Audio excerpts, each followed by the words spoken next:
जिस नेपाल को ना अंग्रेज कभी गुलाम बना सके, ना मुगल कभी उसको जीत पाए, वो नेपाल जहां के बहादुर गुरखा सैनिकों का इतिहास पूरी दुनिया में याद किया जाता है, उस नेपाल में भ्रष्टाचार, वंशवाद के कारण जिस तरह की परिस्थितियां बनी हुई है वहां की सड़कों पर, उसको देखकर सब हैरान है। नेपाल में आखिर क्या चल रहा है? पहले वहां की सरकार की चुप्पी, जो भ्रष्टाचार पर चुप रही, वहां पर होते गोलीबारी पर चुप रही, जिसमें 20 युवाओं ने अपनी जान गंवा दी।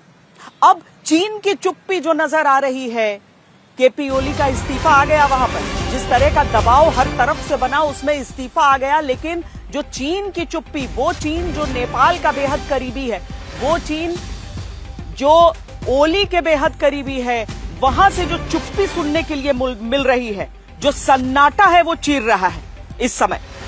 इस्तीफे के बाद भी चीन क्यों चुप है?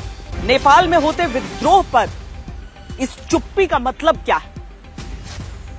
पिछले साल चौथी बार नेपाल का प्रधानमंत्री बनने के तुरंत बाद केपी शर्मा ओली परंपरा तोड़ते हुए भारत की जगह चीन चले गए।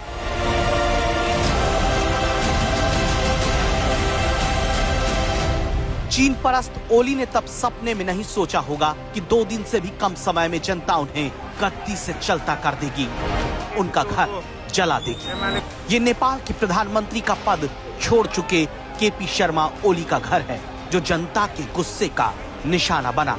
नेपाल के भक्तपुर के बालकोट में नेपाल के 4 बार प्रधानमंत्री रहे केपी शर्मा ओली के घर को प्रदर्शनकारियों ने फूंक डाला।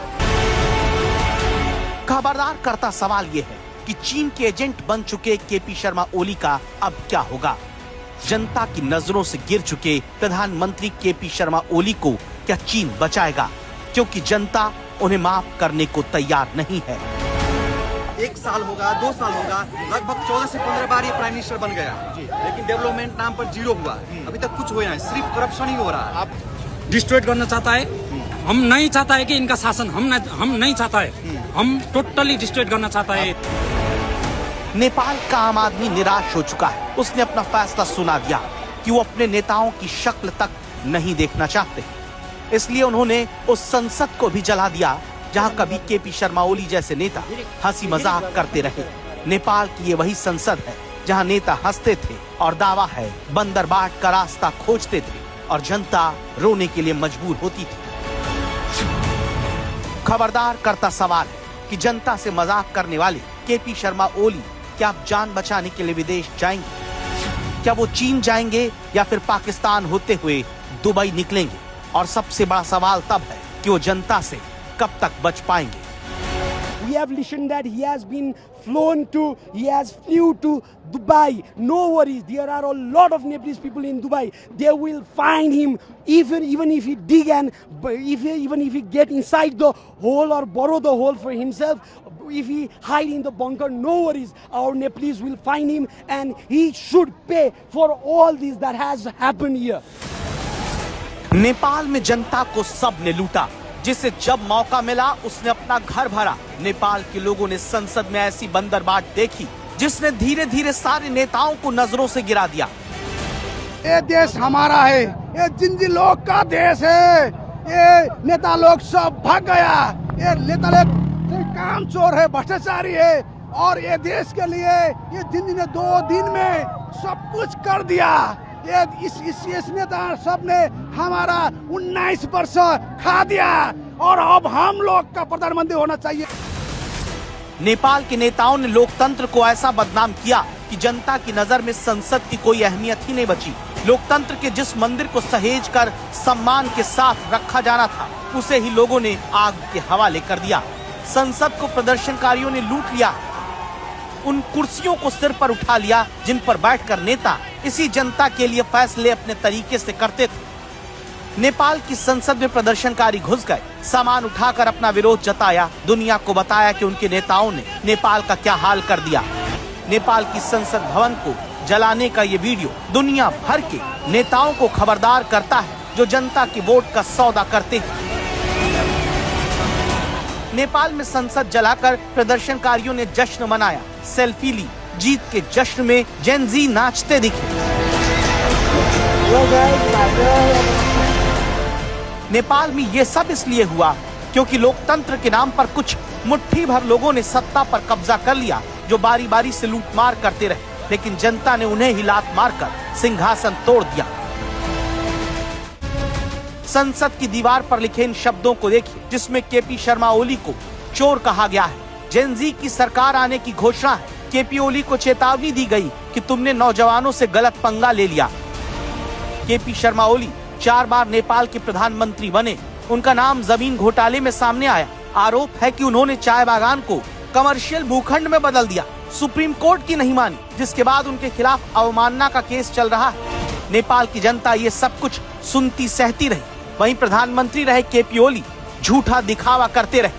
नेपाल की ये तस्वीरें बताती हैं कि केपी ओली ने सिर्फ हवाई बातें की, जनता को कुछ नहीं मिला। वही नेता माल बटोरते रहे, जनता उबलती रही। नतीजा नेपाल के नेताओं के लिए उम्मीद से भी बहुत भयानक निकला है। स्टूडेंट को ऐसे तरीके से मारेंगे तो कौन सा देश चलेगा? ये सब बहुत क्रूरल देश जैसा हो गया, क्रूरल शासन हो गया। ये तो ओली का शासन ऐसा नहीं चलता है, कोई देश में ऐसा नहीं चलता है। ये एशिया में ऐसा कम्युनिस्ट शासन में आता है, इतना छोटे देश में तो कैसे चलेगा? ये कभी भी ऐसा नहीं चल रहा है। हम लोग का डेमोक्रेसी लाया, इतने आदमी मर के डेमोक्रेसी लाया। ये ऐसा डेमोक्रेसी किसको चाहिए? किसी को डेमोक्रेसी ऐसा नहीं चाहिए। आप लोग देख रहे हैं संसद भवन कितना जल रहा है। यहीं पर नेता लोग अपना भ्रष्टाचारी लोग आते हैं, बैठते हैं। अब क्या हो रहा है देखिए, आज सभी नेता लोग का घमंड तो टूट ही गया है ना। काठमांडू में संसद को जलाने से पहले प्रदर्शनकारियों की भीड़ दोपहर में प्रधानमंत्री के घर की तरफ बढ़ी। ये वक्त था मंगलवार दोपहर का 12:40 का। लोग जैसे ही केपी शर्मा ओली के घर पहुंचे, प्रदर्शनकारियों ने नेपाल की कमान 4 बार संभालने वाले और भ्रष्टाचार के आरोपी प्रधानमंत्री के घर को जलाकर राख कर दिया। हम लोग अब डरने का जरूरी नहीं है, पुलिस आए जो भी आओ, हम लोग मरने के भी तैयार है, लेकिन हम लोग को सत्ता परिवर्तन होना चाहिए। ये युवा का आंदोलन है, किसी पार्टी का आंदोलन नहीं है। ये देश परिवर्तन करने के लिए ये आंदोलन है। पॉलिटिकल ये है ना, वो बहुत सारा भ्रष्टाचार कर रहे हैं, इसलिए हमको इसको यहाँ से निकाल देना चाहिए। आपको डर नहीं लग रहा है? इतनी बड़ी संख्या में पुलिस आ रही है यहाँ पे, डर नहीं लग रहा है? हमें ये देश के लिए आवाज उठाना है, तो हमें हमारा जान भी त्यागने के लिए तैयार है। सोचिए, जिस नेपाल को ना मुगल जीत सके और ना ही अंग्रेज गुलाम बना पाए, उस नेपाल को वहीं के नेताओं ने तबाह कर दिया। जिस देश को कोई गुलाम नहीं बना पाया, उसे लोकतंत्र के नाम पर नेताओं ने चीन के भरोसे छोड़ दिया। वहाँ के लोगों की जिंदगी को दावा है कि नर्क बना दिया। हमारा देश फेरी उठेगा, हमारा सिर फेरी वो माथी उठेगा, और हमारा सिर ये नेपाल का सिर है। संसार का लोग ने देखता है अब ये नेपाली क्या है। नेपाली बहादुर है, नेपाली शक्तिशाली है, नेपाली सब कुछ करना सकता है। ये गुलाम नहीं है और उनका देश में करके काम नहीं करते। नेपाल के गोरखा सैनिकों की बहादुरी सारी दुनिया में मशहूर है। नेपाल के लोग हमेशा से योद्धा रहे हैं, लेकिन नेताओं के परिवारवाद और भ्रष्टाचार ने नेपाल की गत गुलाम देश जैसी करके रख दी, जिसके खिलाफ दशकों से उबल रहा गुस्सा फूट पड़ा। और सवाल ये कि क्या इस विद्रोह से विकास का नया सूरज नेपाल में उगेगा? केपी ओली हमारा ये देश को ये छोड़ के जाना चाहिए। ऐसे हमारा देश को बहुत सारा स्टूडेंट लोग मर गया है, इसलिए हमें ये केपी को हमारे देश से निकालना चाहिए।